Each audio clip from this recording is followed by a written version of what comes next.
कभी कभी जिंदगी का सबसे बड़ा दर्द वही लोग देते हैं जिनके लिए हम सब कुछ छोड़ देते हैं। आज अनुपमा के घर में सिर्फ खामोशी नहीं, बल्कि इल्जामों की गूंज है।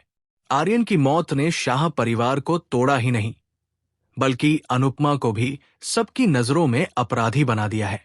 जहां कभी उसका नाम सम्मान था, वही अब हर जुबान पर उसके लिए बस नफरत और ताने हैं। क्या सचमुच अनुपमा इतनी गुनहगार है, या फिर ये दर्द किसी और सच्चाई को छुपा रहा है? वीडियो शुरू करने से पहले कृपया हमारे चैनल को लाइक और सब्सक्राइब करें और लेटेस्ट अपडेट्स कभी मिस न करें। इसके लिए बेल आइकन दबाना न भूलें। अब चलिए वीडियो शुरू करते हैं। अनुपमा आर्यन के लिए चिंता में डूबी रहती है, जबकि राघव उसे ढांढस बंधाने की कोशिश करता है। प्रेम अनिल से आर्यन के बारे में पूछताछ करता है। तभी राही उनसे बातचीत का कारण जानना चाहती है, लेकिन उसे महसूस होता है कि माही ने कुछ खाया नहीं है। वह सबके लिए चाय बनाने का निर्णय लेती है, लेकिन प्रेम उस पर भड़क जाता है और कहता है कि वह बीच में दखल देना बंद करे। जब राही उससे उसके रूखे व्यवहार का कारण पूछती है, तो प्रेम अपना गुस्सा जाहिर करता है। वो मानता है कि उसने अनुपमा का परिवार के खिलाफ साथ दिया था, लेकिन आर्यन के साथ जो हुआ, उसके लिए वो अनुपमा को कभी माफ नहीं करेगा और राही को हमेशा उसकी बेटी ही मानेगा। गौतम अनुपमा पर चुप रहने का इल्जाम लगाता है और कहता है कि वो घर टूटने का इंतजार कर रही थी। वहीं ख्याति ऐलान करती है कि अब घर में अनुपमा का नाम भी नहीं लिया जाएगा और राही को भी उतना ही दोषी मानती है। शाह परिवार पूरी तरह टूट चुका है। लीला अनुपमा को आर्यन की मौत और माही की बिगड़ती हालत दोनों का जिम्मेदार ठहराती है। अनुपमा सफाई देती है कि उसने आर्यन को समझाने की कोशिश की थी, लेकिन लीला उस पर माही की जिंदगी बर्बाद करने का इल्जाम लगाती है। इस बीच राही ख्याति को सांत्वना देना चाहती है, मगर ख्याति उसे धक्का देकर दूर कर देती है और कहती है कि वह अनुपमा की बेटी है, इसलिए दोषी है। राही रोते हुए समझाने की कोशिश करती है, लेकिन ख्याति और पाराग दोनों उसे घर से जाने को कहते हैं।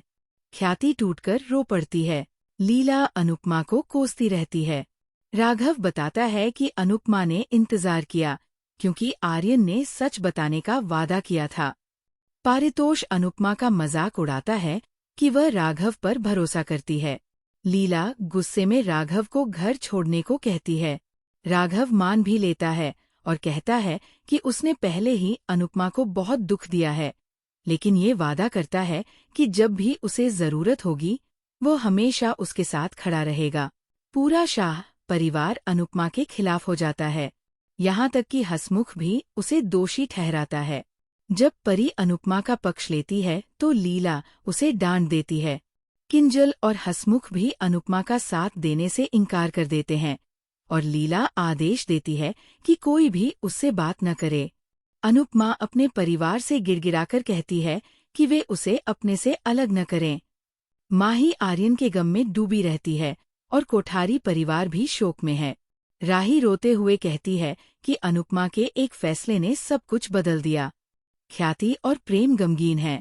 गौतम प्रार्थना से कहता है कि अब अनुपमा उसकी मदद नहीं करेगी और जबरदस्ती उसे अपने साथ रहने का आदेश देता है, साथ ही तलाक देने से भी इनकार कर देता है। उधर अनुपमा टूटकर सड़कों पर भटकने लगती है।